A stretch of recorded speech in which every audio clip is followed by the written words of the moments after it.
안녕하세요, 구독자 여러분. 오늘도 랄라 채널을 찾아주셔서 진심으로 감사드립니다.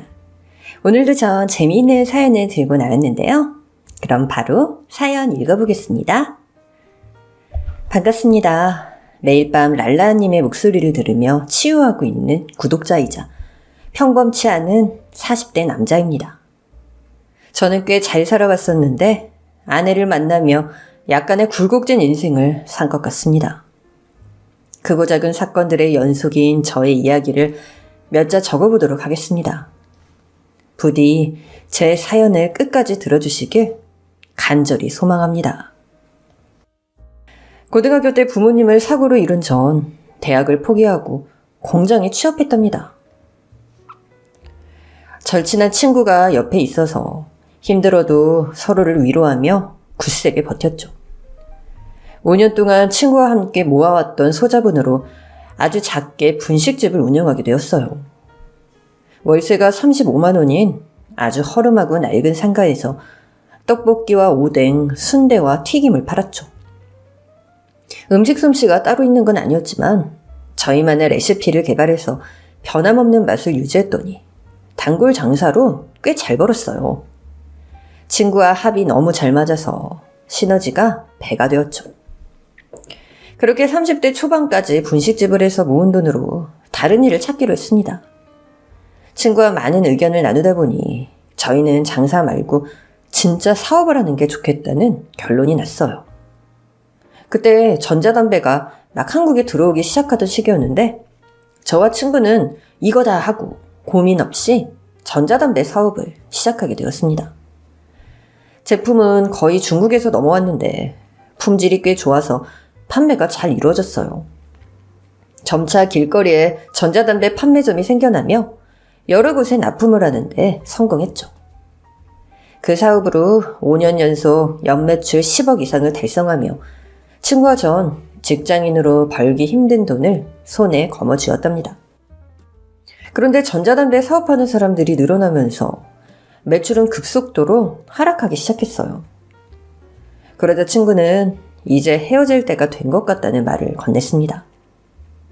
정민아, 우리 이제 각자 갈 길 가자. 난 중국으로 넘어가서 의류 사업을 할 생각이야. 중국까지 가겠다고? 이거 아쉽네. 흥수 너랑 있어서 의지가 많이 됐는데. 넌 나 없어도 충분히 성공할 놈이야. 그리고 우리 엄마가 중국인인 거 너도 알잖아. 아버지 돌아가시고 혼자 중국으로 건너가 사시는데 얼마나 적적하시겠냐? 아들이 가서 효도도 좀 하고 살아야지. 듣고 보니 그렇네. 중국 가서 어머님한테 효도도 하고 사업도 번창이라 자식아. 우리 성공해서 다시 만나자. 그렇게 저와 흥수는 각자의 길을 응원하며 이별하게 되었습니다. 전 다음 사업으로 홍삼을 선택했어요. 오래된 건강식품이자 사람들이 계속 찾는 제품이어서 결심하게 되었죠. 제가 친구와 사업해서 모은 돈을 홍삼 공장을 차리는데 모두 쏟아버려서 유통 과정에 들어가는 돈은 모두 대출로 마련했답니다. 중저가 브랜드로 출시하는 데까지 약 3개월이라는 짧은 시간이 들었는데 막상 판매를 시작해봤지만 소비자들의 외면을 당하고 말았어요.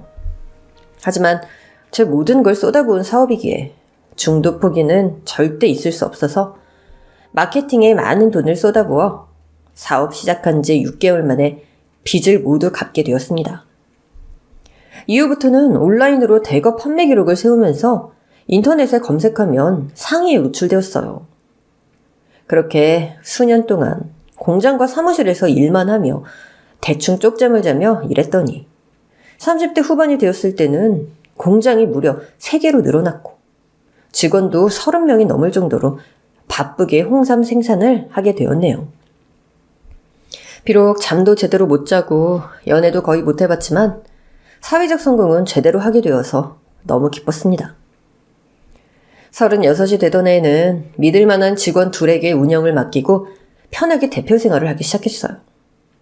계속 무리하면서 살다가 나중에 크게 아플 것 같은 느낌이 들어서 몸을 돌보기로 한 거죠. 여유를 찾다 보니 눈에 보이지 않던 아름다운 풍경도 들어오고 예쁜 여자들도 참 잘 보이더군요. 그전에는 돈 버는데 여념이 없어서 보이지 않던 것들이죠. 그래서 전 빠른 시일 내로 좋은 여자를 만나서 연애와 결혼을 하기로 계획했습니다. 믿을 만한 사람에게 소개를 받으면 좋을 거라 여겨져서 결혼정보회사로 찾아갔죠. 저에 대한 심사를 해서 조건과 외모 등 맞는 구석의 여자를 찾아주겠다며 며칠 기다리라고 일렀어요. 전 여자의 조건은 보지 않고 청순하고 현모양처 스타일이면 좋겠다고 부탁의 말을 전해놓았답니다. 그렇게 매니저를 통해 여자를 3번을 만나봤는데 다들 마음에 가진 않더라고요. 예쁘고 매력있는 분들이었지만 이상하게 끌리지가 않더라고요. 소개팅을 9번 했을 때까지도 마음에 드는 여자분이 없자 친절하던 매니저가 눈이 너무 높다면서 볼멘 소리를 했답니다. 그래서 마지막 1명만 더 만나보고 아니다 싶으면 더 이상의 주선을 받지 않겠다고 했어요. 비록 비싼 돈을 날리게 생겼지만 좋은 경험했다 치기로 했죠. 그런데 마지막 10번째로 나타난 여자는 제 눈과 마음을 사로잡았답니다. 어찌나 아름답던지 후광이 비출 정도였어요. 전 입을 다물지 못하고 침까지 흘리며 여자분을 빤히 바라보았답니다. 평범한 흰 티에 청바지만 입고 나왔는데도 너무 예쁘더라고요. 첫눈에 반했다는 말은 물론이고 결혼을 전제로 사귀고 싶다고 바로 고백을 했습니다. 그러자 여자분은 수줍게 웃으시며 생각할 시간을 달라고 하셨답니다. 며칠 동안 카톡을 보내고 답장이 오길 기다렸는데 제 마음을 받아준다는 말은 하지 않았어요. 그냥 안부 메시지만 보내고 말더라고요. 하지만 전 이대로 포기할 수 없어서 직접 그녀의 집 앞까지 찾아가서 사랑 고백을 했답니다. 이에 그녀는 저의 진심을 느꼈는지 제 마음을 받아주었어요.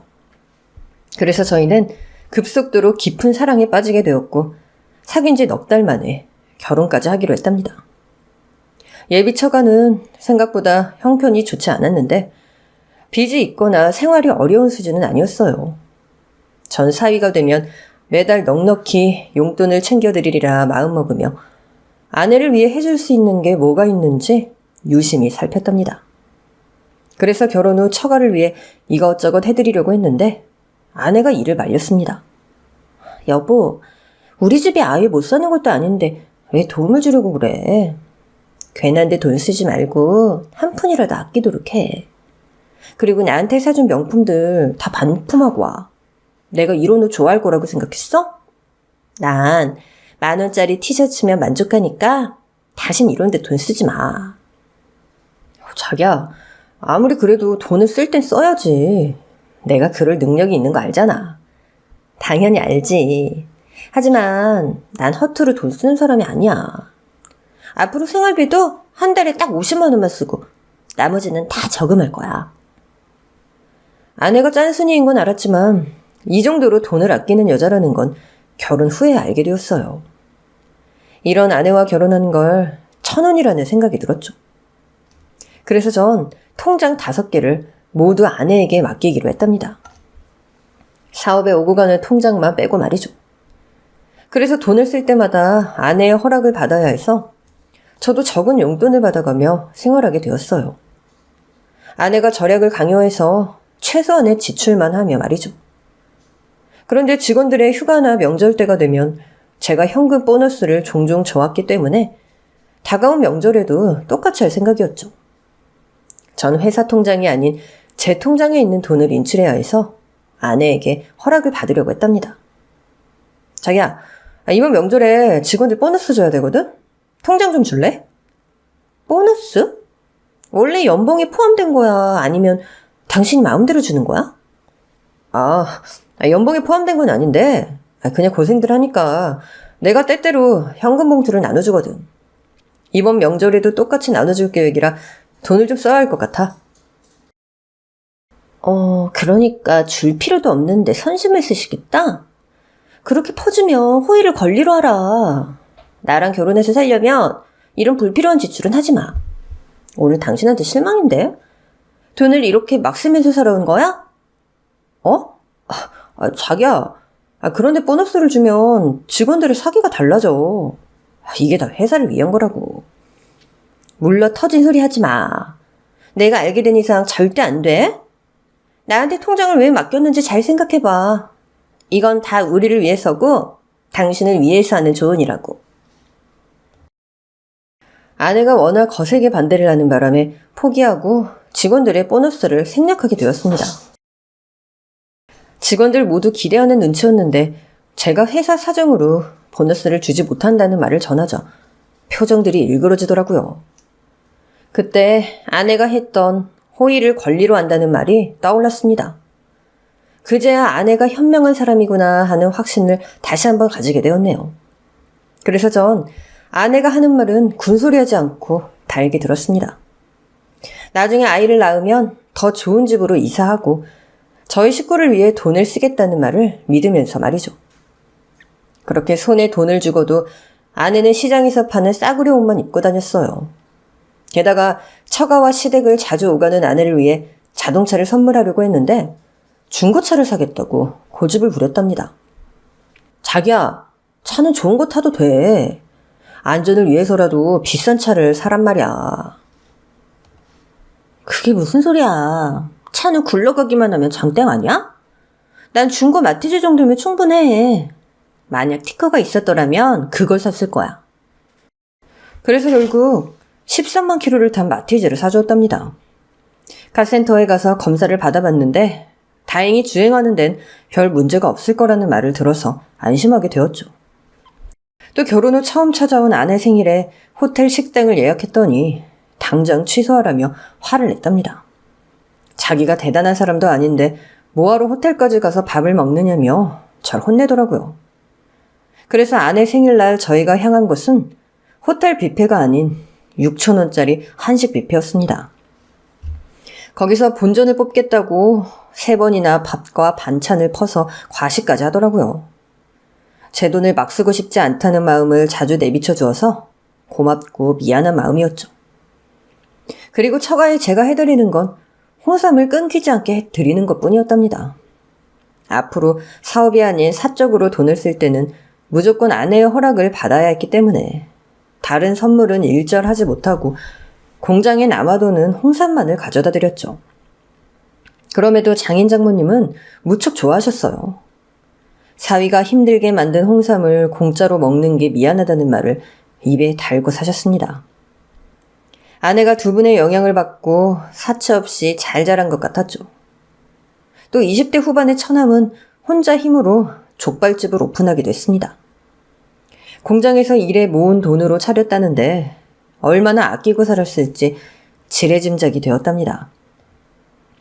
그렇게 결혼한 지 2년이 지나는 동안 아내와 늘 웃고 다정하게 지낸 것 같아요. 사랑이 식지 않아서 더할 나위 없이 좋았죠. 그런데 한 가지 고민이 있었는데 그건 아이가 생기지 않는 거였어요. 그래서 병원에 가서 검사를 받게 되었는데 제 몸에 이상이 있다고 하더군요.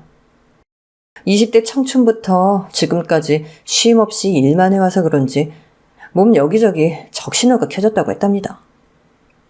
뒤늦게 제 몸 상태를 알게 된 아내는 매일 건강식과 영양제를 챙겨주었어요. 제가 회사에 있으면 전화로 꼭 챙겨 먹으라고 확인 전화까지 했답니다. 그런 아내를 위해서라도 빨리 건강을 되찾아 아이를 가져야겠다는 생각뿐이었어요. 아내를 닮은 딸을 낳으면 제 인생에 소망하는 걸 모두 이루는 것이어서 최선을 다해 건강을 챙겼죠. 하지만 시간이 지날수록 제 몸은 빼빼하게 말라갔고 피로에 짓눌려서 쉬어도 컨디션이 좋지 않았습니다. 몸이 늙어가는 것이라 여기며 일하는 시간을 대폭 줄이면서 일상을 지냈는데 몸이 회복될 생각을 하지 않았답니다. 얼마 뒤부터는 20대 때 자지 못했던 잠이 몰아서 왔는지 하루에 14시간을 쿨쿨 잤네요.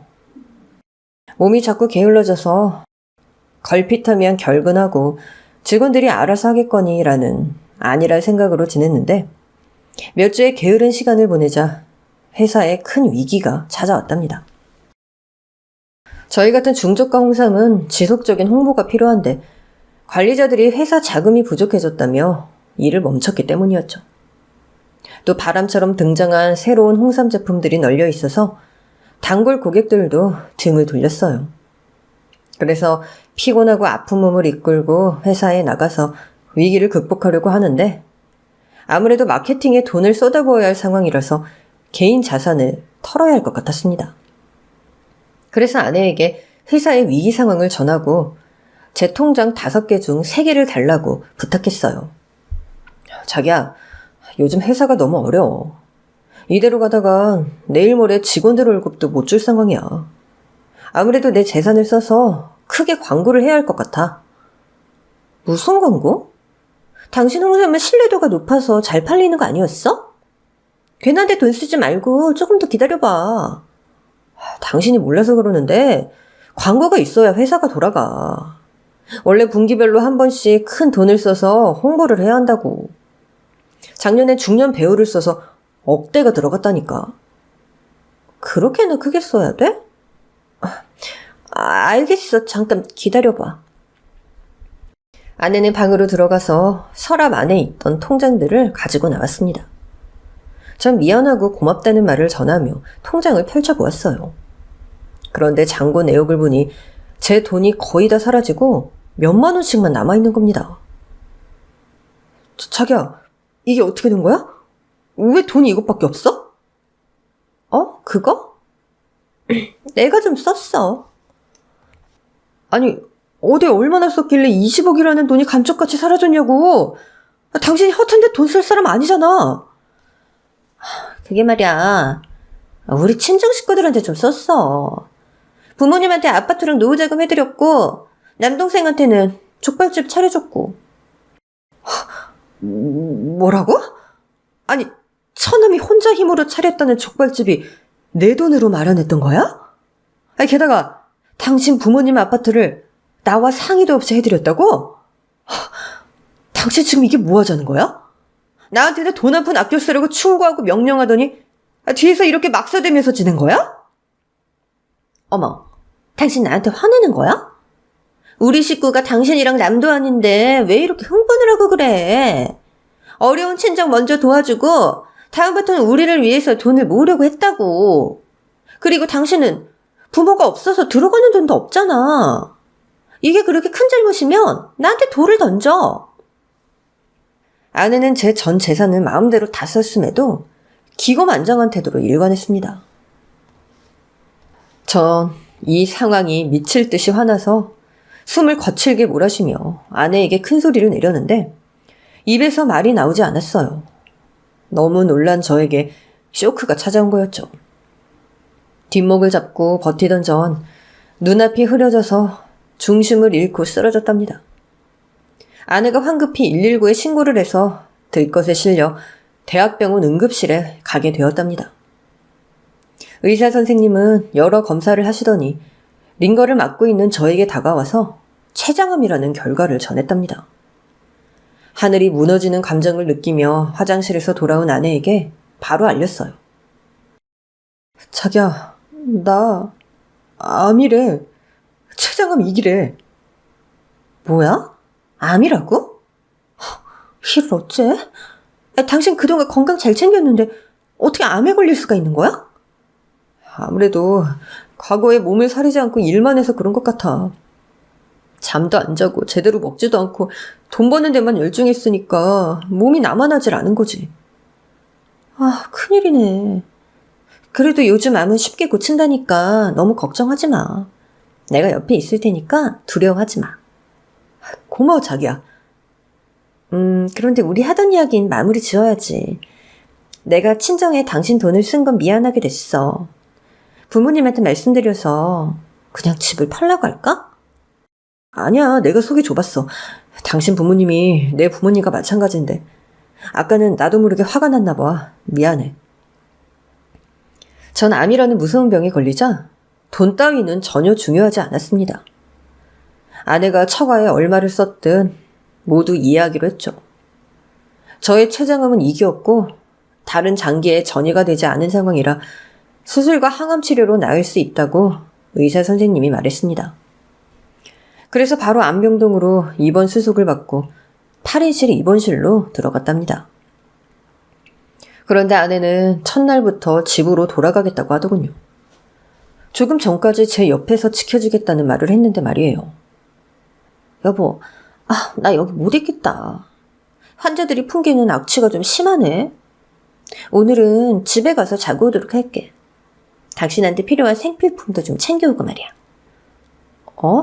많이 불편해? 생필품은 그냥 1층에서 사면 되잖아. 나 혼자 있기 무서워서 그러는데 같이 좀 있으면 안 될까? 안 될 것 같아. 그리고 사람도 많은데 뭐가 무서워. 내일 아침 일찍 올 테니까 오늘 밤은 좀 혼자서 자. 그래, 알겠어. 자기야, 당신이 수술비랑 입원비를 좀 준비해줘야겠어. 내가 지금 가진 돈이 없으니까 부탁 좀 할게. 그 정도는 해줄 수 있지? 수술비? 알았어, 알아볼게. 그렇게 말한 아내는 뒤도 돌아보지 않고 나갔습니다. 생각해보니 아내도 충격을 받아서 제정신이 아닐 것 같다는 생각이 들어서 이해하고 넘어가려 했죠. 하지만 다음 날에도 아내의 모습은 코빼기도 보이지 않았어요. 그래서 전화를 걸었더니 갑자기 바쁜 일이 생겼다며 오늘도 저 혼자 병원에서 지내라고 했답니다. 아내에게 서운하고 섭섭한 마음을 가지게 되었는데 그 감정을 식기도 전에 회사 관리자에게서 연락이 왔어요. 대표님, 회사 못 나오시나요? 어제가 급여일인데 회사에 자금이 없어서 지급을 못했습니다. 직원들 모두 회사 재정이 어렵다는 걸 알고 있어서 일을 하고 있지 않은 상황이에요. 어떻게 해야 될까요? 이사님, 죄송합니다. 제가 몸이 아파서 지금 병원에 있어요. 그리고 당장 직원들 월급을 지급하지 못할 것 같아요. 이사님이 대신 상황 좀 전해주시고 당분간만 기다려달라고 해주시면 안 될까요? 제가 대출을 알아보고 해결하도록 하겠습니다. 대표님, 빨리 해결해 주셔야 원활하게 돌아갈 것 같습니다. 지금 저희 제품이 창고에 박혀 있는 걸 전 직원이 알고 있어요. 다들 각자 살 길을 찾고 있는 것 같다고요. 네, 알겠어요. 제 몸이 좀 나아지면 위기를 해결해 보도록 하겠습니다. 전 몸도 가누지 못하는 상황에서 회사의 안 좋은 소식까지 듣게 되니 머리가 깨질 것 같았습니다. 게다가 아내도 눈에 보이지 않으니 답답한 심정이었죠. 천장만 보며 한숨을 쉬고 있는데 의사와 간호사 한 명이 저에게 다가오더군요. 박정민 씨, 수술은 나흘 뒤에 하도록 하죠. 긴장하시지 마시고 마음을 비우도록 하세요. 네, 선생님 감사합니다. 저 무사하겠죠? 그럼요. 여기 입원한 환자들 모두 제가 수술했습니다. 다들 회복하고 있는 거 보이시죠? 여하튼 보호자에게 수술 동의서에 사인하라고 말씀해주세요. 나머지 설명은 간호사님이 해주실 겁니다.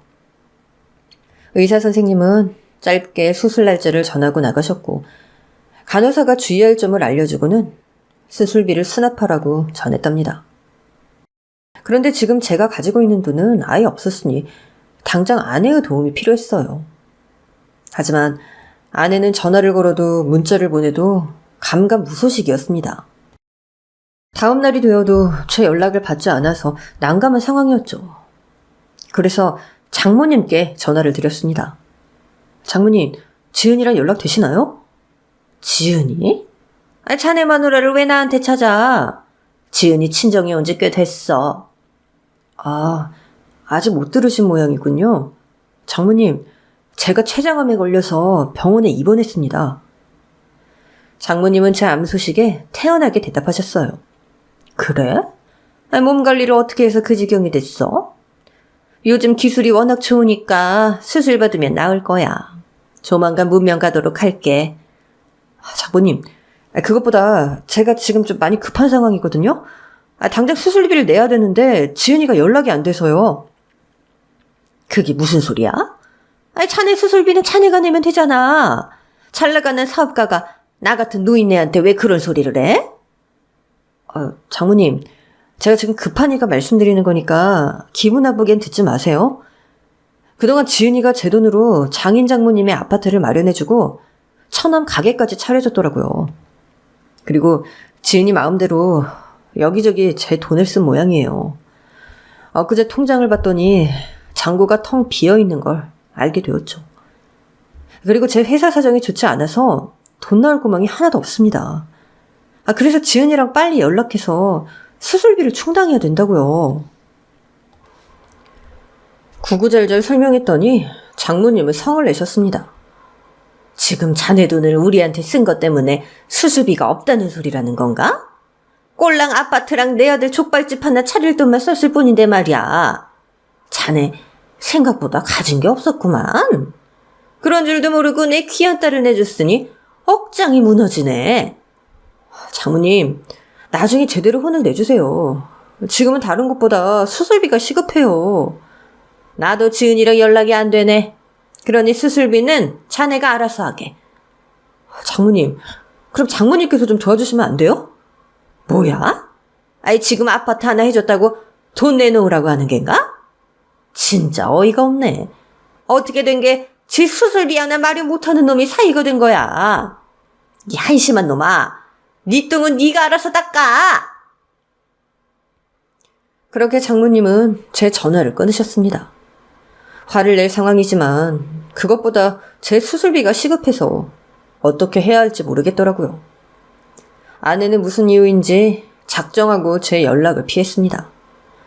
다음 날까지 아내에게서 연락이 없어서 돈을 빌리기로 결심했습니다. 핸드폰을 열어서 전화번호부를 살펴보는데 저에게 도움을 줄 사람이 누가 있을까 골똘히 생각해봤어요.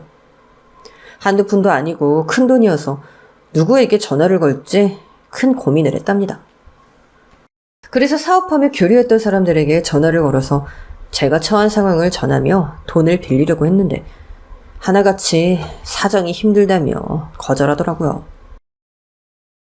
예전에 제가 도와준 거 기억 안 나느냐고 말하고 싶었지만 더럽고 치사해서 그냥 전화를 끊어버렸죠.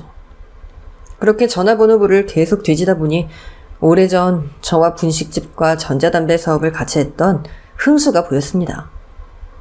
친구가 중국으로 떠나고 10년 이상을 바쁘다는 핑계로 연락도 못하고 만나보지도 못했는데 지푸라기라도 잡아야 할 상황이라 전화를 걸었답니다. 흥수야, 오랜만이다. 나야 청민이. 그동안 잘 지냈니? 청민아. 진짜 오랜만이다, 야. 이게 몇 년 만이야. 우리 10년 넘게 연락이 끊겼었지? 그런데 네 목소리 들으니까 꼭 거짓말 난 것 같다, 야. 요즘 어떻게 지내? 반갑게 전화를 받아준 흥수는 제 사정을 귀담아 들어주었고 암에 걸렸다는 말에 크게 놀랐습니다. 어쩌다 암까지 걸렸어. 너나 나나 몸도 돌보지 않고 일만 했으니 이렇게 되는 게 당연한 건지도 모르겠다. 사실 나도 재작년에 사업을 완전히 말아먹고 반년 이상 집에서 은둔 생활을 했어. 그런데 아내 덕분에 힘을 내서 다시 사회로 나왔지. 너도 그런 힘든 시간을 보냈구나. 그럼 지금도 사정이 좋지 않은 거야? 아무리 사정이 안 좋아도 내가 친구 수술비 하나 못 내줄 것 같아? 내가 당장 수술비 입원비에 간병인까지 다 해줄게. 여윳돈까지 다 보내줄 테니까 계좌번호 불러봐. 그래 흥수야. 진짜 고맙다. 네가 내 생명의 은인이야. 정민아, 수술 잘 받고 쉬고 있어. 내가 조만간 한국에 갈 테니까 그때 보자. 할 말이 많다 친구야. 보고 싶다. 나도 할 말이 많아. 그리고 너무 보고 싶다 친구야. 흥수는 전화를 끊자마자 거액의 돈을 제 계좌로 보내주어서 바로 수납창고로 가서 수술비를 냈답니다. 그리고 수술날이 되자 아내가 찾아왔어요. 그녀는 그동안 못 본 화려한 옷과 구두, 명품백까지 딴판의 모습이었습니다. 자기야, 왜 이렇게 연락이 안 됐어? 수술비가 시급한데 당신이 전화를 받지 않아서 친구한테 빌렸다고. 나한테 수술비를 달라고? 내가 왜? 내가 당신 몸 아픈 걸 책임져야 하는 의무라도 있어? 여보, 갑자기 왜 그래? 오늘 옷차림도 그렇고 안 하던 명품백까지 두르고 있는 게 꼭 딴 사람 같아. 왜?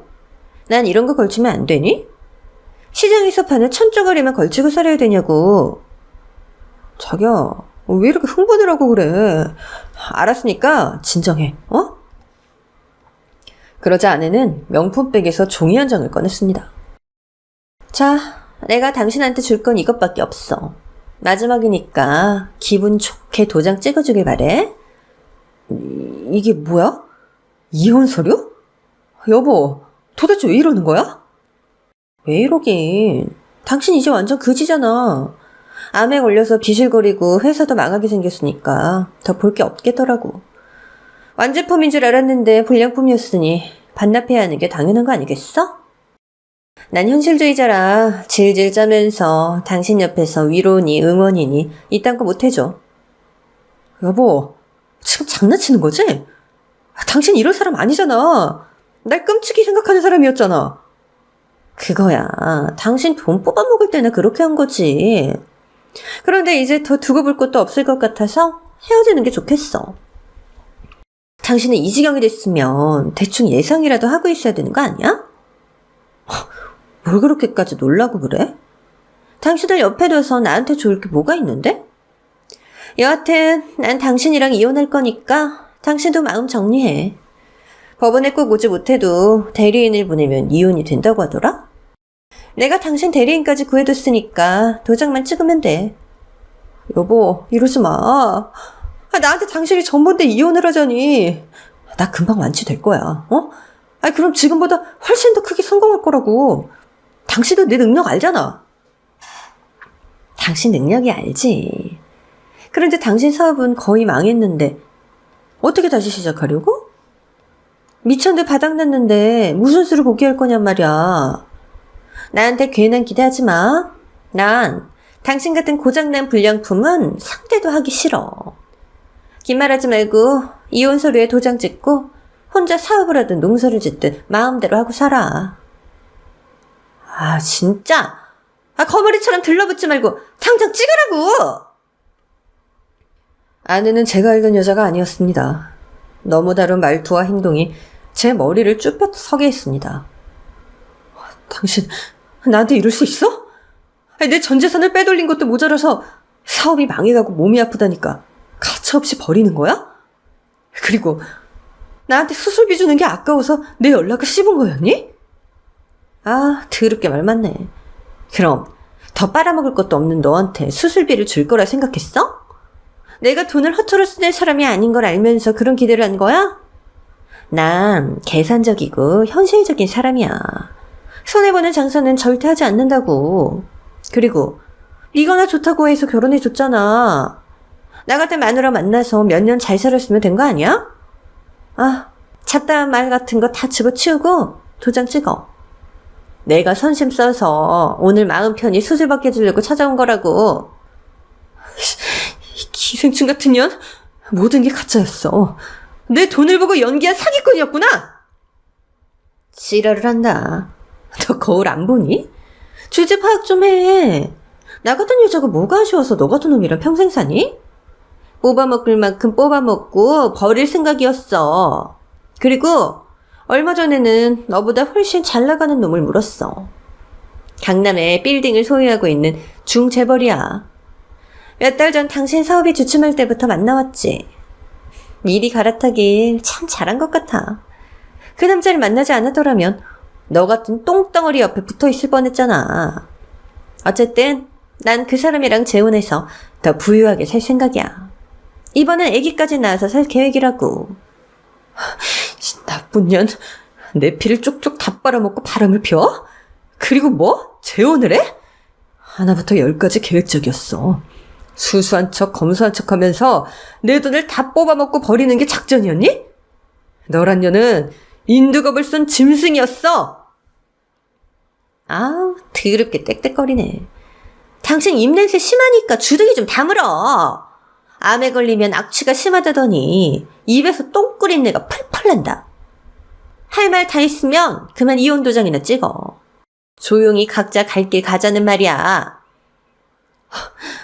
그런데 어쩌지? 난 당신 좋으라고 합의 이혼 못 해주겠는데?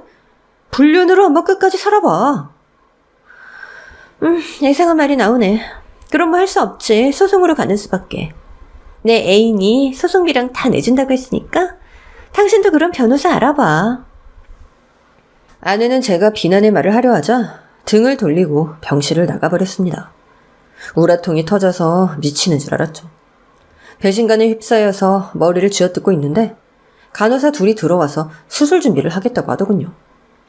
전 복잡한 심경으로 수술실로 들어가게 되었고 다시 눈을 떴을 땐 온몸에 붕대가 붙어 있었습니다. 다행히 수술은 잘 됐다고 전하며 항암 치료를 시작하게 되었어요. 저를 버리고 상간남과 살림 차린 아내에게 복수하겠다는 마음으로 이를 악물고 힘든 치료를 버텨냈더니 몇 달 만에 완치 판정을 받게 되었답니다. 퇴사하기 사흘 전 중국에서 친구 흥수가 저를 보러 찾아왔어요. 너무 늦게 와서 미안해하기도 했고 완치가 되어서 축하한다는 말도 전했죠. 너도 대단하다. 혼자서 암과의 사투라니. 결혼해서 잘 살고 있다는 소리를 들었을 때 내가 얼마나 기뻐했는 줄 아냐? 그런데 이렇게 토사구팽을 당했으니 내 기분이 너무 안 좋다. 그러게 말이다. 내 인생에 위기 같은 건 없을 줄 알았는데 이런 일이 다 있네. 뭐 그냥 비싼 학원비 냈다 쳐야지. 친구야, 그래서 내가 이렇게 왔잖냐. 널 구해주려고 말이야. 우리 예전에 분식집에서 같이 일했던 거 기억하지? 우리 환상의 콤비 아니었냐?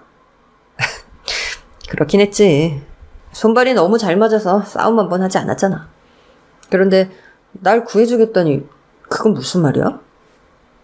너 지금 홍삼 사업 망하기 직전이라며. 그거 정리하고 나랑 동업하자. 내가 지금 중국에서 김치 사업을 하거든? 여기저기 수출을 하고 있는데 가장 많이 하는 나라가 한국이니까 네가 한국에서 유통을 좀 맡아줘. 중국산 김치라고 해서 다 더럽게 하는 거 아니다. 내가 얼마나 청결하게 김장하는지 나중에 보여주도록 할게. 김치 사업이라. 좋아. 내가 지금 뭘 가릴 처지가 아니야. 가진 게 이 몸뚱아리밖에 없어. 네가 시켜만 주면 이 한 몸 바쳐서 대박을 터뜨려 볼게. 설아, 너 밤새워가며 일할 생각은 집어치워. 우리 이제 40대야. 몸서리면서 일해야지. 그렇게 친구의 제안을 받아들이고 홍삼 공장을 정리하고 김치 창고로 변신시켰습니다. 저를 믿고 남아준 직원 몇 명이 있어서 그들과 팀이 되어 흥수의 자본으로 마케팅을 하고 운송까지 직접 했답니다. 흥수는 중국과 한국을 오가며 사업 실태를 살폈고 확장하는 데 애를 써주었어요. 제가 도움이 되어서 그런지 모르겠지만 저희 김치 사업은 매달 매출이 우상향했답니다.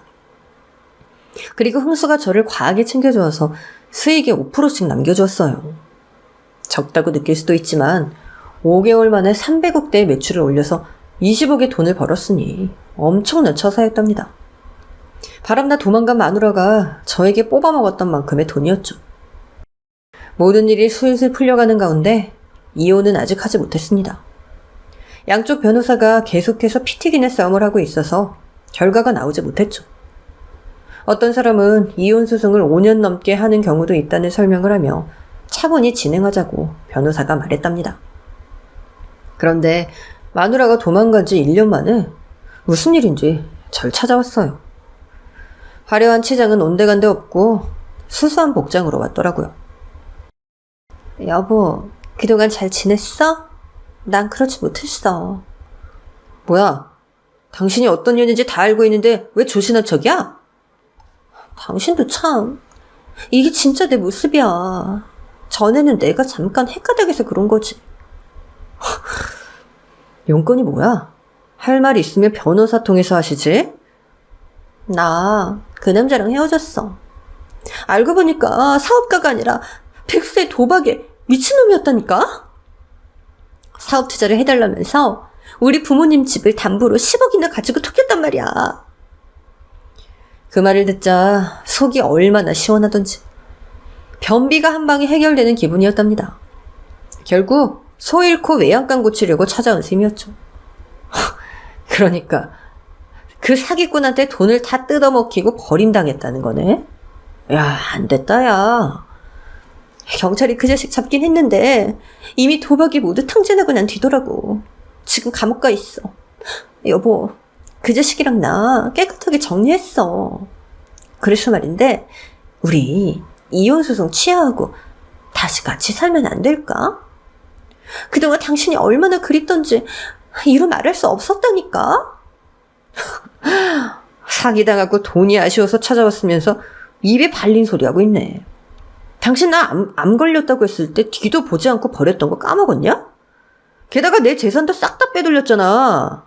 난 소송에서 그 돈 다 돌려받을 생각이니까 그런 줄 알고 꺼져라. 지금까지 뭘 들은 거야? 10억을 사기당했는데 무슨 돈을 돌려받겠다고. 나머지 5억 있잖아. 또 처남 족발집도 있고. 그거 다 내가 가져올 테니까 너나 네 식구들은 그지들 준비나 하고 있어. 그러자 아내는 혀를 차며 화를 내더군요. 야, 당신 이렇게까지 집요하고 치사한 남자였어? 나랑 같이 산 정이 있으면 그 정도는 그냥 줘도 아깝지 않잖아. 이봐, 당신이 날 이렇게 만들었잖아. 돈 한 푼 허투루 쓰지 말고 아끼라고 말이야. 그리고 당신이 암에 걸린 날 그렇게 버리지만 않았어도 이렇게까지 하진 않았을 거야. 이게 다 니년이 뿌린 대로 거두는 거라고. 저의 화건에 아내는 겁을 먹었는지 다시 꼬랑지를 내리고 작은 목소리로 말하더군요. 여보, 우리 이러지 말자. 나랑 같이 살기 싫으면 그냥 좋게 이혼만 하고 끝내자고. 우리 집 재산은 빼앗지 말아줘. 니네 집 재산? 야, 그거 다 내 돈이야, 이 거지년아. 나한테 빨대 꽂고 빨아먹은 돈이 왜 니들 돈이냐? 닥치고 돌아가서 기다려. 니들 식구 모두 손가락 빨면서 살게 해줄 테니까. 아내는 더 이상 말이 통하지 않자 씩씩대면서 돌아갔습니다. 그리고 몇 달 동안 김치 사업의 매출은 계속 상향해서 제가 버는 돈은 한 달에 10억 가까이 되었어요. 친구 덕분에 인생을 제대로 핀 거죠.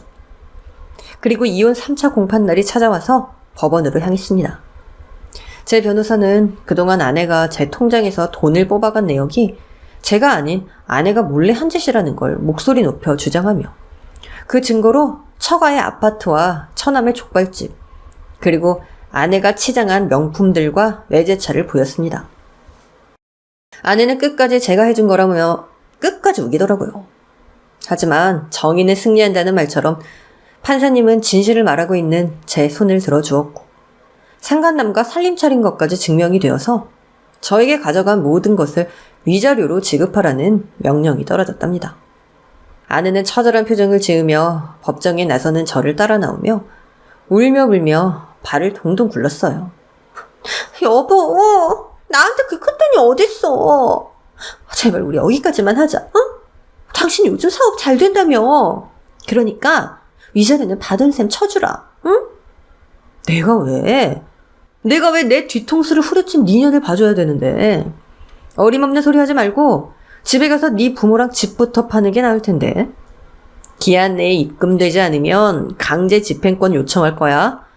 집에서 강제로 쫓겨나기 전에 빨리 정리하는 게 좋을걸? 그러자 아내는 사람들이 무더기로 다니는 법원 앞에서 무릎을 꿇더군요. 두 손을 들고 싹싹 빌기까지 했어요. 돈이 이렇게나 무서웠나 봅니다. 여보, 내가 이렇게 빌게. 어? 우리 친정 부모님 집 가져가면 식구들 모두 갈 데가 없어. 당장 길바닥에 나 앉아야 할 상황이라고. 좋은 일 한다 생각하고 위자료 안 받으면 안 될까? 안 돼. 내가 그동안 너 때문에 마음고생한 거 생각하면 아직도 치가 떨려. 내 홍삼 사업도 충분히 살릴 수 있었는데 너 때문에 망한 거잖아. 돈을 그렇게 가져다 썼어도 내가 암에 걸렸을 때 내 옆에 있어줬다면 이렇게까지 하진 않았을 거야. 그런데 어쩌겠어? 과거를 뒤바뀔 수 없는 노릇이니 미래도 바꿀 수 없지. 난 당신이 처절하게 죄져앉는 꼴을 꼭 보고야 말겠어. 아내는 오열하며 계속해서 용서를 빌었지만 제 마음은 조금도 움직이지 않았답니다. 제 바짓가장이를 붙들어서 곤란하게 했는데 변호사가 와서 뜯어 말리며 아내가 하는 짓이 일종의 협박이라며 경고의 말을 전했더니 그제야 절 놓아주더라고요. 그렇게 이혼남이 된 전 얼마 뒤 전처에게서 제가 빼앗긴 돈을 돌려받았어요. 전처는 집과 처남의 가게를 팔아서도 갚지 못하자 대출까지 받았다고 합니다. 처가 식구들은 4평짜리 원룸에 들어가서 오순도순 살게 되었다네요. 다들 뭐하고 사는지는 더 들은 게 없답니다. 그리고 이전보다 훨씬 더 큰 성공을 이룬 전 흥사같이 중국과 한국으로 가며 일하고 있어요.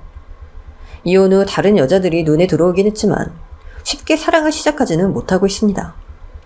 전처처럼 뒤통수를 치는 게 아닐까 하는 의구심이 들어서 혼자 지내고 있네요. 그런데 연애를 하지 않고 혼자 조용히 사는 것도 제법 살만한 인생인 것 같아요. 예전에 왜 그렇게 결혼을 하고 싶어서 안달을 냈는지 제 자신이 이해가 되지 않기도 하답니다. 이렇게 저와 전처의 사연은 여기서 마무리해야겠습니다. 아무쪼록 재밌게 들어주셨길 바라며 응원 댓글 부탁드립니다.